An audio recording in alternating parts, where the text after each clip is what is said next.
good morning.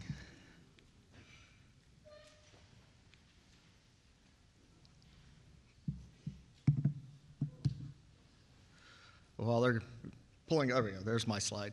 All right, so let me do a quick introduction of at least Kuraray America. So we're a Japanese chemical company, about 11,200 employees worldwide. Kuraray America is, as the name implies, the American subsidiary. We have about 10% of that workforce, so not quite 1,000 employees that work here in the United States. The vast majority of us are here in the Houston area. And for about 70% of the business is tied to PVOH, which is polyvinyl alcohol. So could stand up here and I could definitely talk about the chemistry, I could talk about the manufacturing, I could talk about our customers, I could talk about all the products it goes into, but that's the wrong audience here. So what I'm going to talk about is the large amount of capital that we're spending at the LaPorte site in particular. And I'm going to do it in a way that gives a plug for my Japanese company's mindset, where even though the right here, right now economy may not be as great as we would like it to be, we have a vision for where the company is going in 3 years and 5 years and 10 years. And the right now doesn't change the reality that we have to get the plant ready to handle that vision of organic growth and expansion. And so if we don't spend the money right now, we're not going to be ready to take advantage of the economy that's coming in the future. So I'll start with the big project. This is the azeotropic column. So azeo, as we call it for short, but azeotropic is a Greek word, or comes from a Greek root. It means have fun boiling that, or good luck boiling that.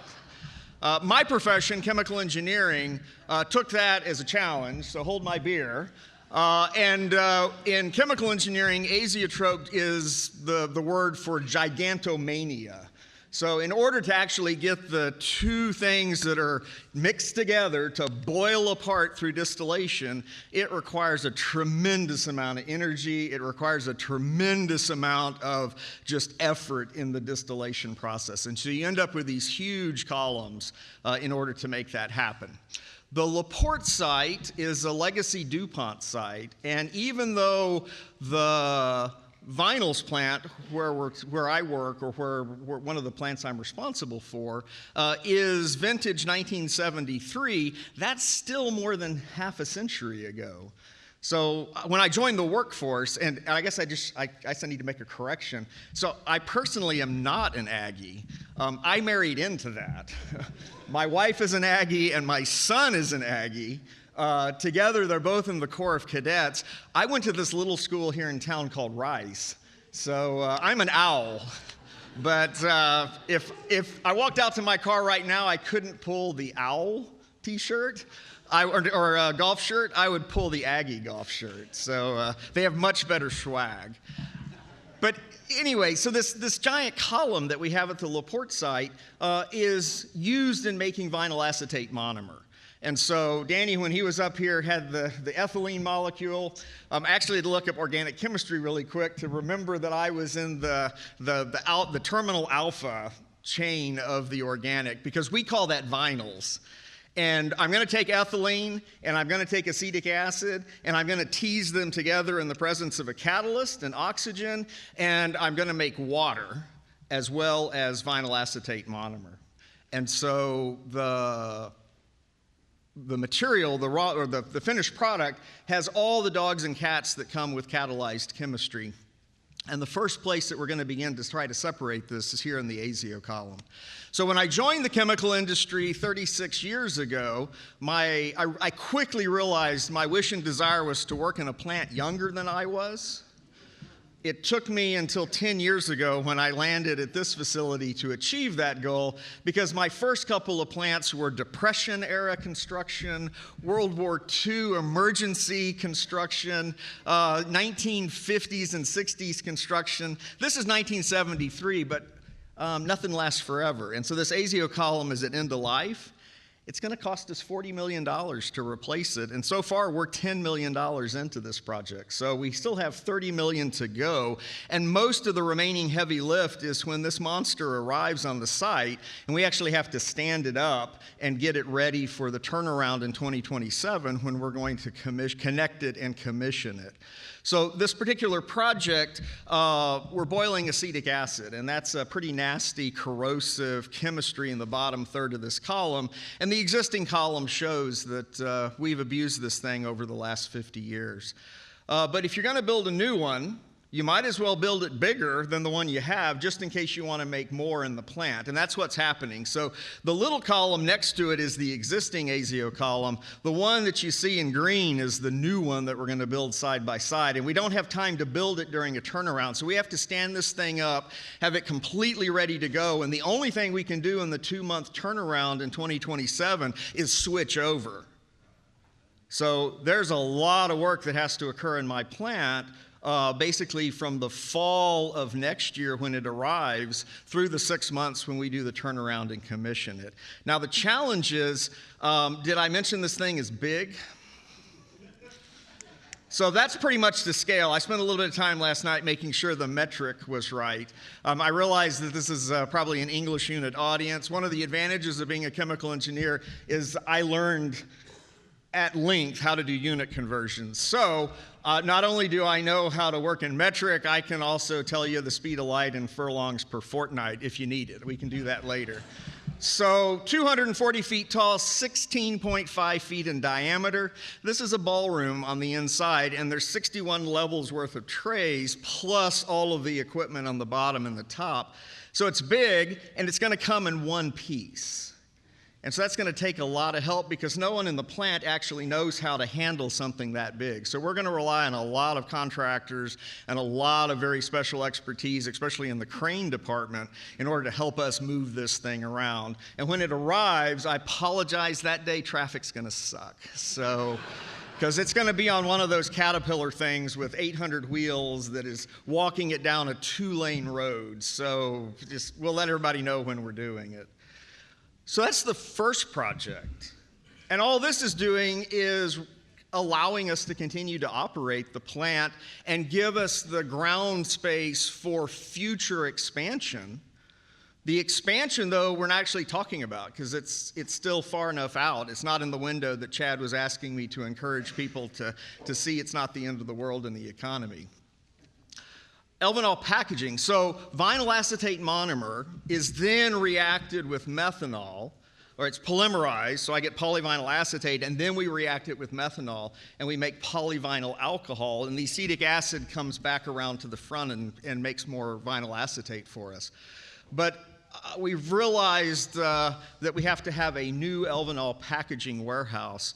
And so as the team was working through this, it was kind of the same scenario. How do we convince Japan that building a new warehouse is an important project for the long-term viability of the site?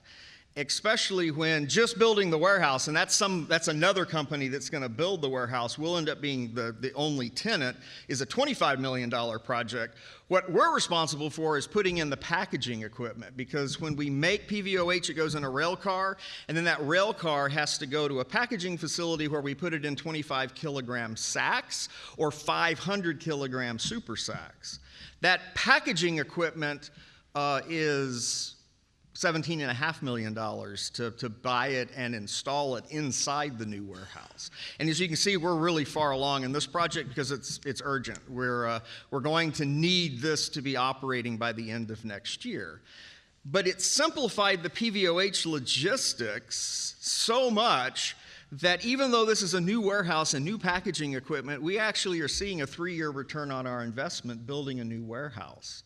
And the reason for that, I'll be able to show you on the next slide, but it has a lot to do with the fact that we're moving this physically to the same plant site, the LaPorte site, where we're manufacturing. So rather than having to get a rail car to move about 2.5 miles down the road, we're actually on the same property. And we've been working with our landlord, LaPorte Rail and Terminal, who have been awesome helping us see this vision for redeveloping the old DuPont site. The challenge is it's a super fast timeline. The new facility has to be operational by the end of next year, because at the end of next year, I'm evicted from the current place I'm doing this. So if we look at the site, this is an aerial view of kind of my corner over there by the bridge, 225, 146, the Fred Hartman Bridge. The land we're looking at is between the two railroad tracks on Sins Road. So if you find yourself in that sleepy corner, there are two railroad tracks. You'll know when you hit them because you'll hit the headliner in your car going over the humps. But you come around the corner onto Strang Road to get into the site. It's currently a field, and off in the distance is the cogeneration facility that runs the site. We're going to take that piece of property and build a warehouse between the two railroads. And unique in Houston, along the ship channel, is this combination of railroad. We have a private switch, which is LaPorte Rail and Terminal. And on the other side of the warehouse, we have actual Union Pacific. It's one of the trunk lines that's headed into Strang Rail Yard. For most of the plants, we actually have to work through the Port Terminal Railroad Authority. And that adds just another handoff when you're trying to get, it's to say Union Pacific, to get a rail car leaving Houston going somewhere else in the United States. It takes about a week for a rail car at the LaPorte site to get 2 miles down the road. And then it takes that empty rail car about a week to come back. So I have 2 weeks worth of rolling stock. It's going to take LaPorte Rail and Terminal a shift to get a rail car to the new warehouse. I'm not running a fleet of 200 rail cars anymore because I don't have these little tiny rolling warehouses making their way up and down the Houston Ship Channel. More importantly, if in the future we decide to take our other big PVOH product line called Kuraray Poval, which we do only load into super sacks and 25 kilogram bags, and decide to sell it to a customer who needs it in rail, I can bring those super sacks into the warehouse, run my packaging facility backwards, put the super sacks into a rail car, and hand that rail car directly to Union Pacific, and I'm leaving town within a couple of days. So that's tremendous. We didn't think we'd be able to tell Japan that, hey, if we build a new warehouse, we'll actually save you money. In fact, we'll have a return on the investment in 3 years. LaPorte Rail and Terminal, so my landlord at the LaPorte site, as I said, is an awesome landlord. They have turned into a true partner. Originally started as a DuPont site, so DuPont was the landlord. As DuPont kind of pulled out of the area, the site was sold to a much smaller outfit. Landlord kind of became not quite as good a landlord. And when that site was sold again, we're like, oh, where are we headed now? We didn't hit Slumlord. We actually hit LaPorte Rail and Terminal, which has proven to be an awesome partner. The first of the urgent needs we had was organic wastewater treatment. So I make vinyl acetate monomer. I make polyvinyl alcohol. I also make water lightly contaminated with light organics. If you think in terms of sanitary sewer system and bugs in the biosystem, I'm making baby food for a traditional just sanitary sewer system to clean up. But when the site was built, the chemistry was more complex on the entire site.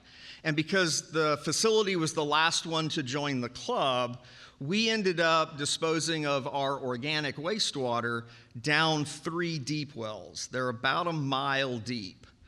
Now, in 1952, that was still not a problem at all. And when Vinyls was built in 1973, that was not a problem at all. But as we'll see in a minute, that's become a real problem.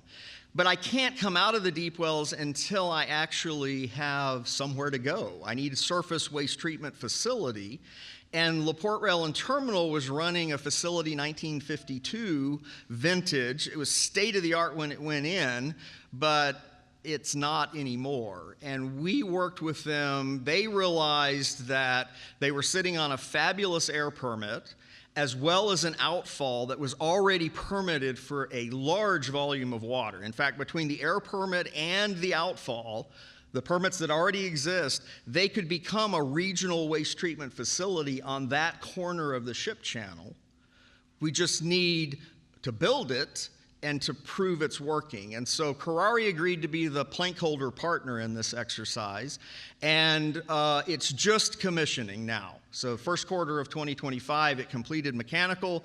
We're in the commissioning phase right now. They've spent $20 million building what we hope is phase one of this project, and that brings the challenge, which if you build it, they will come, is kind of the promise. We need the next partner to join us in the enterprise. You don't want to do waste treatment yourself. You'd rather give it to somebody else to do it for you. But it took us 9 years to get here, working with many different partners. We were willing to dance with whoever asked us, but it took us 9 years to find somebody who was willing to see the vision that we had. We're glad, because now there's an organic waste treatment facility, wastewater treatment facility. I have a pressing need to get out of 3 deep wells, and I now have somewhere to go with it. But I have to complete that particular loop. So when I was plant manager of the LaPorte site, I was pretty sure that I could not convince my son's grandmother that even though I was injecting that light, organic, contaminated water a mile deep, that I wasn't somehow contaminating her drinking well. And if I couldn't convince my son's grandmother of that, I absolutely knew in the LaPorte Citizens Advisory Committee I couldn't convince your grandmother I wasn't doing that. So arguing with your grandmother in an advisory committee that you're not contaminating their drinking water is a losing proposition. I was not contaminating their drinking water. That's the whole point of the deep wells and the regulations that control them. But all of that form of waste treatment has fallen out of favor. And so Kuraray recognizes the civic and societal responsibility to come out of that deep well disposal, and we want to do surface waste treatment.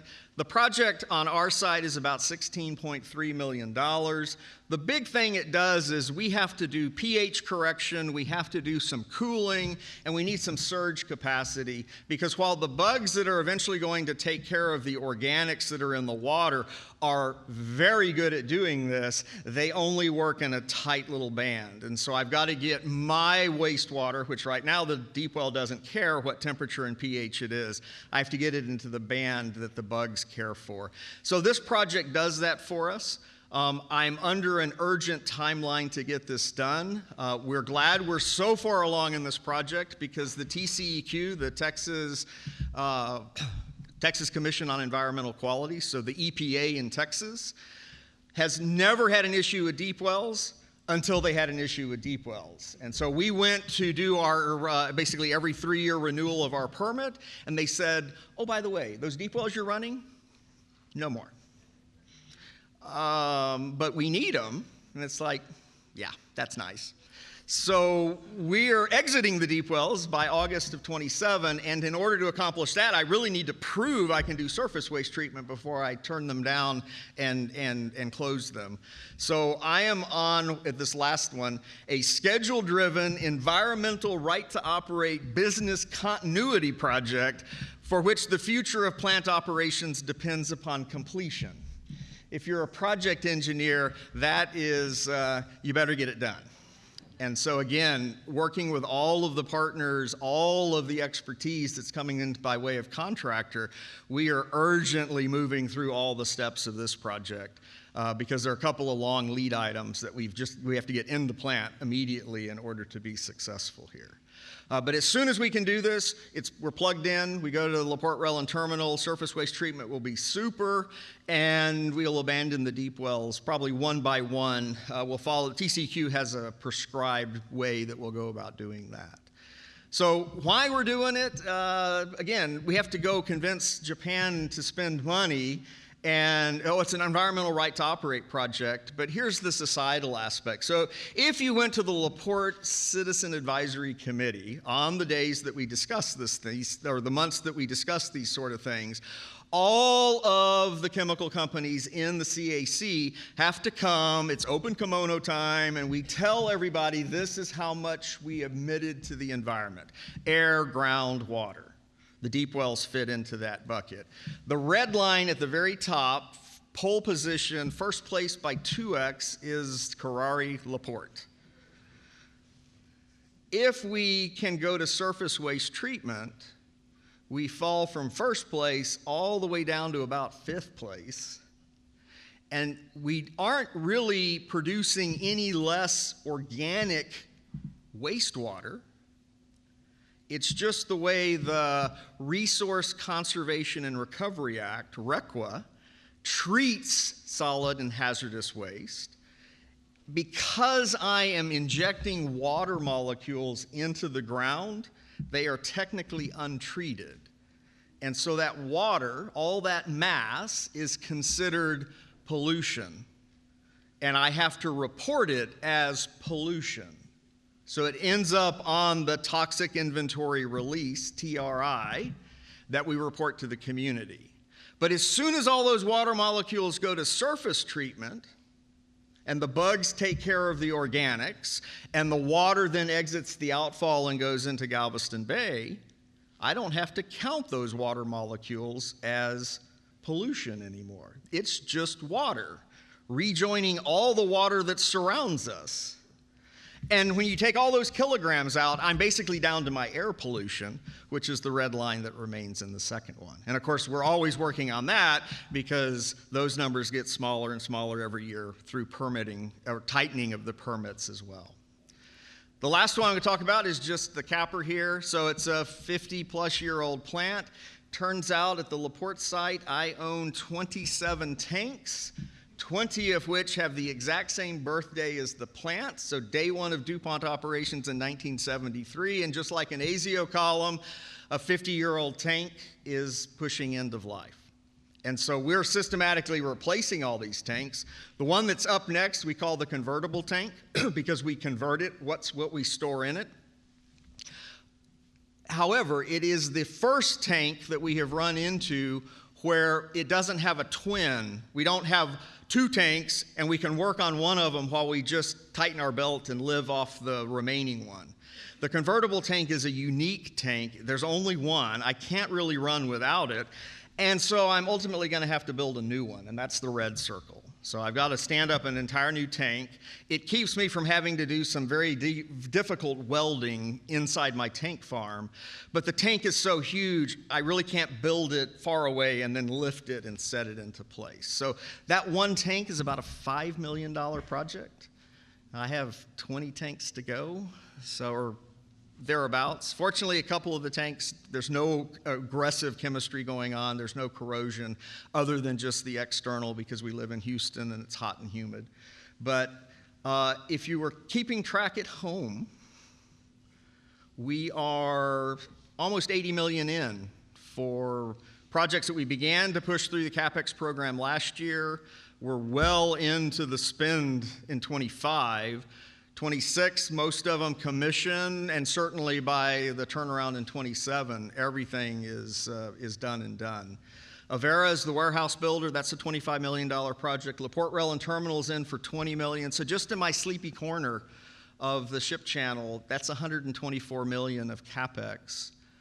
It speaks to our confidence about the industry and where the industry is going.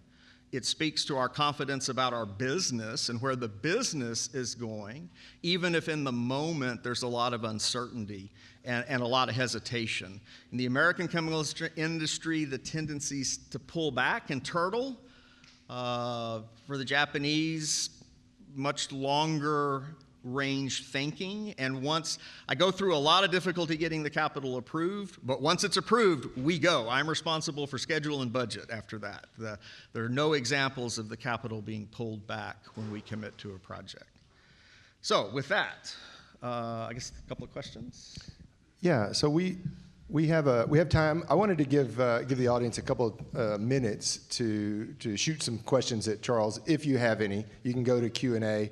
I just want to start by saying What a great message that you ended on, right? That confidence in our product, our company, and the industry as a whole. That's a good message in an uncertain time. And we all know kind of what's going on between trade uncertainty, between small margins because of China's production, things like that.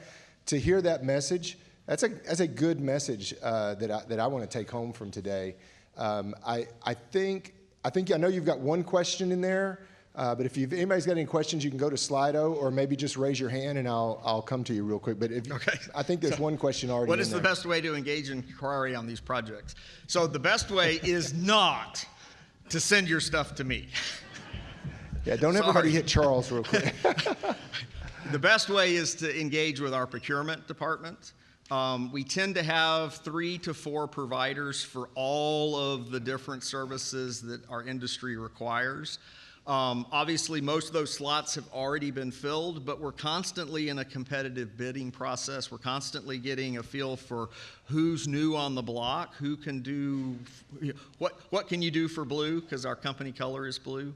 But engaging with Kuraray Procurement is the best way to get your foot in the door. There's a handful of introductory paperwork and just kind of clearing the basic hurdles, and then the procurement team does the vetting step to make sure there's a match there. I see some other questions popping in there. See, who are some of the contractors or general contractors that are currently working on the current projects? I am unfortunately just a little bit too high to be able to give the names.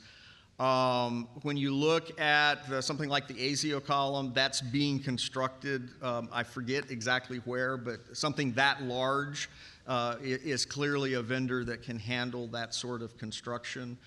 When you get down to services here in the Houston area, the cranes and the contractors that we would need to move all of that, that does tend to be much more local. So sorry, I can't quite answer that question. What do you use to cool the wastewater? We actually have a 1973 vintage cooling tower. It's this giant high-profile thing. It does know how to cool, so it also knows how to get knocked down in a hurricane. So I'd love to go to a low-profile one. Can you resell the vintage cooling tower? Here's a quick question, Charles. All right. Thank you for all your information. I was been asked several months ago and finally got it completed by the Texas Rural Water Authorities to set up a program that could be used as an apprenticeship and would crosswalk with community colleges' process tech programs. That has been completed. And so what we learned through that was that water is a process. Mm-hmm. So all of the process tech courses, matched. The big difference is the application. Yes. So I ask you, when you move to your new wastewater system, how many operators do you perceive, you project that you will be needing in that area? So how many operators? LaPorte Rail and Terminal, there's definitely one operator per shift that will actually manage the wastewater treatment facility. I think the more pressing question probably is how many mechanics does it take to keep all of that running as well? I don't have a good answer there, but the team associated with waste treatment is in the 15 to 20. Now, there was a pre-existing facility. They're standing up the new facility. But yes, wastewater treatment, it doesn't go anywhere. I need it. It's from utilities on the front end to waste treatment on the back end. It's all integrated. I cannot keep operating as a chemical plant unless I have everything on both sides working. So yes, it's a very viable industry. It doesn't matter where you start. I spent most of my early career as the utilities engineer, and I still grew up to be general manager. So everybody's important in the expertise they bring to this industry. Charles, I think we got time for maybe if you want to pick one of those top two questions, we'll end on that, and then we'll move on to the panel. But go ahead.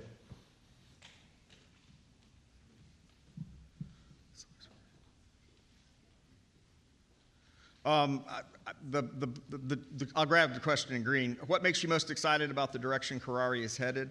I think really what makes me most excited is that we are figuring out, even though polyvinyl alcohol is a commodity, I'm not going to kid myself, we are not a specialty chemical. This material, China knows how to make it, and they are flooding the market with it. What Kuraray has figured out how to do is turn that into a specialty chemical again by adding value.